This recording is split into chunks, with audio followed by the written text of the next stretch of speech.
Pemirsa, untuk membahas penangkapan aktivis terduga pelaku makar, kita sudah terhubung dengan Jamin Ginting, pakar hukum pidana dari Universitas Pelita Harapan. Selamat pagi, Bang Ginting. Selamat pagi. Ya, Bang, dengan tuduhan pasal 207 dan 107 tentang makar ataupun penghinaan ini, apakah memang seperti ini proses hukumnya dapat dijemput secara langsung oleh kepolisian? Saya kira kita belum tahu jelas ya, artinya apakah ini suatu pasal yang akan dipidanakan atau tindakan awal untuk pengamanan terhadap pelaku ya. Jadi kita juga belum bisa mengambil kesimpulan bahwasannya pasal 207 itu yang diberikan terhadap pelaku sendiri. Dan karena juga alat-alat bukti yang dihadirkan dalam suatu perbuatan itu apa?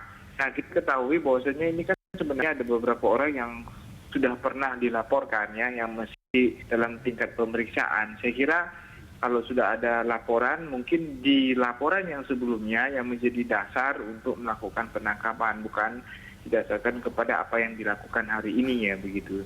Jadi saya kira kita belum bisa memastikan secara penuh apakah perbuatan hari ini ataukah perbuatan sebelumnya ya. Kita ketahui kan sebelumnya, saya contoh Ibu Ratna Sarumpait sudah pernah diminta keterangan kan sehubungan dengan kasus yang dilaporkan oleh beberapa anggota Projo gitu. Jadi saya kira kita belum tahu persis, saya juga belum tahu apakah pengamanan terhadap beberapa aktivis ini atau orang-orang yang melakukan demo pada hari ini ada kaitannya dengan perbuatan hari ini atau yang sebelumnya begitu. Ya, Bang Ginting, sebelumnya dalam beberapa kesempatan Ibu Ratna Sarumpait sempat menyebut untuk Presiden memberhentikan Kapolri begitu. Kemudian juga ada video di YouTube yang berkembang para aktivis ini melakukan upaya dugaan makar. Apakah sekali lagi ini cukup untuk membuat mereka langsung dijemput di kediaman, di lokasi mereka ada saat itu, langsung dijemput serta-merta? Ya, begini, karena kalau kita lihat ketentuan makar itu tentu kalau perbuatan itu sama dianggap sebagai perbuatan yang operasi tangkap tangan. Artinya mereka melakukan suatu perbuatan pidana yang nyata-nyata dilakukan di depan umum, yang menghina atau sengaja menghina penguasa atau badan hukum lainnya ya. Nah, itu kan bisa jadi perbuatan itu pada saat dia melakukan ada penyidik atau orang yang memiliki kewenangan untuk melakukan laporan tersebut, melaporkan adanya suatu perbuatan tersebut. Jadi saya kira kalau ada hal seperti itu tentu masih bisa digunakan tadi ketentuan pasal 207.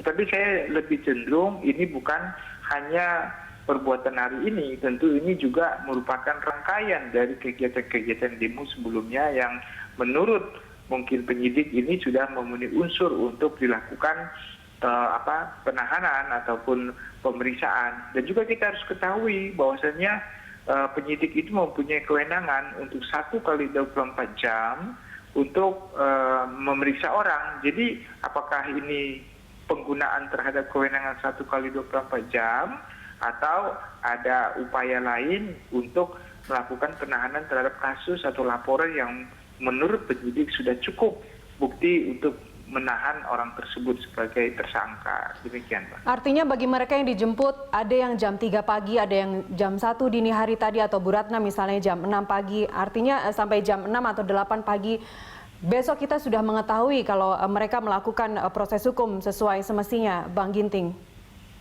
Iya, jadi itu pemeriksaan itu hanya boleh dilakukan dalam 1 kali 24 jam. Jadi nanti hitungannya kalau dia jam 6 pagi, tentu nanti jam 6 pagi besok dia sudah harus kita lihat statusnya apakah dia ditingkatkan menjadi penyelidikan atau penahanan. Nah, itu harus kita lihat juga. Tapi kalau enggak ya tentu nanti dia akan dilepaskan begitu.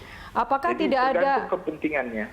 Baik, Bang Ginting, apakah tidak ada upaya pemanggilan terlebih dahulu begitu melalui surat, kemudian jika memang 1-2 kali yang bersangkutan tidak bersedia untuk dipanggil, tidak hadir dengan sukarela, baru akan dijemput, bukankah seperti itu mekanismenya?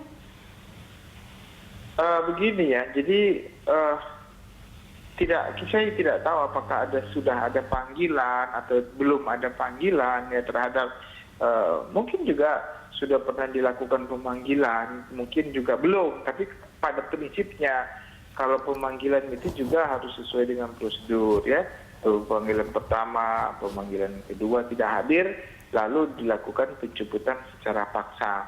Nah, saya tidak bisa berandai-andai contohnya kalau sudah pernah dipanggil ya tentu bisa dilakukan secara sah untuk tindakan itu. Tapi kalau memang belum pernah dipanggil, saya kira sih harusnya ada pemanggilan pertama, pemanggilan kedua, dan kalau tidak ada pemanggilan itu, maka orang tersebut bisa dipanggil secara jemput, secara paksa. Itu yang pertama. Yang kedua, kalau orang itu contohnya dikhawatirkan sudah melakukan percobaan atau melakukan suatu tindakan yang dapat membahayakan keamanan negara, ya ini juga bisa dilakukan pencegahan kan.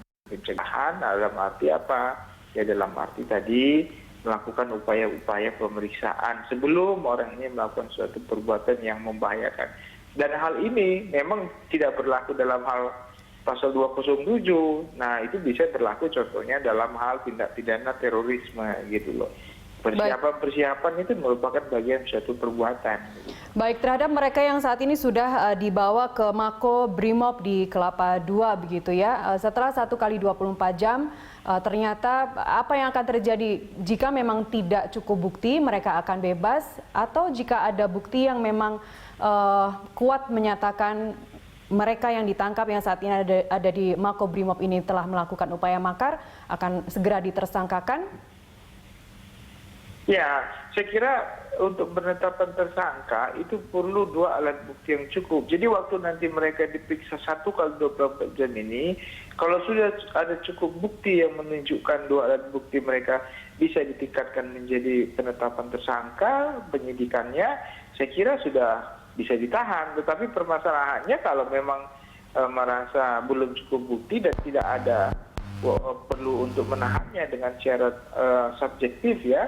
Kalau syarat objektifnya ya tentu berdasarkan kepada undang-undang. Tapi kalau dia tidak melarikan diri, tidak menghilangkan alat bukti dan tidak mengulangi lagi perbuatannya, saya kira tidak ada alasan untuk bisa menahan orang tersebut begitu. Baik, informasi yang kami terima Bang Ginting ada sekitar 10 tokoh dan juga aktivis yang ditangkap saat ini. Apakah Anda memperoleh informasi terupdate? Saya kira ini kan upaya damai yang sudah dilakukan.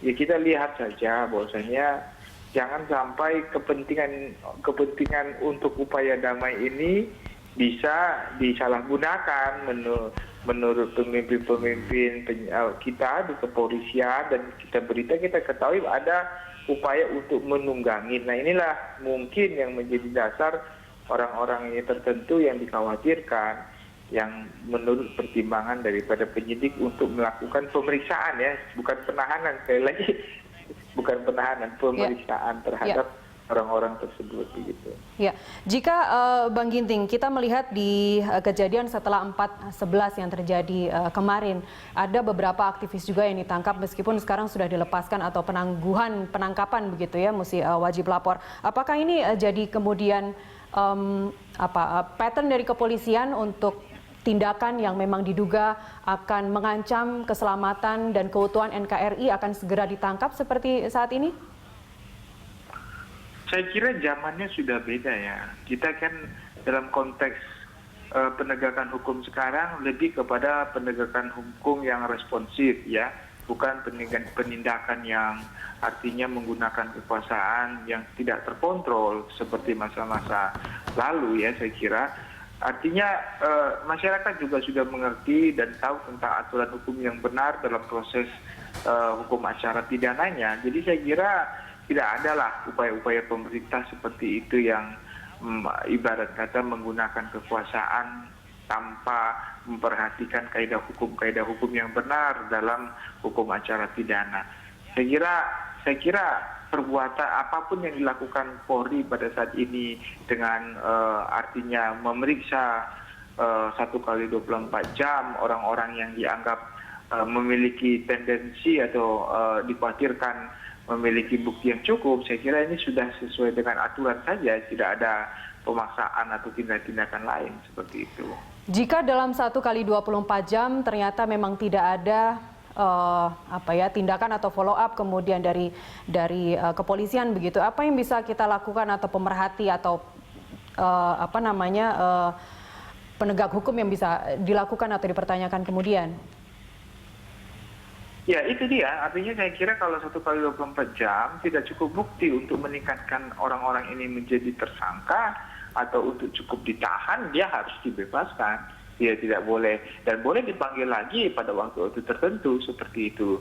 Jadi tidak boleh lebih dari 1 kali 24 jam. 1 kali 24 jam, kalau lebih ya berarti dia bebas, ya tidak bisa ditahan. Tapi kalau ada 2 cukup alat bukti yang menjadikan dia tersangka dan dapat ditahan dengan alasan subjektif dan objektif tadi, maka itu sudah sah secara hukum saya kira apa yang dilakukan penyidik. Baik, Bang Jamin Ginting, terima kasih atas waktu Anda. Terima kasih, sama-sama.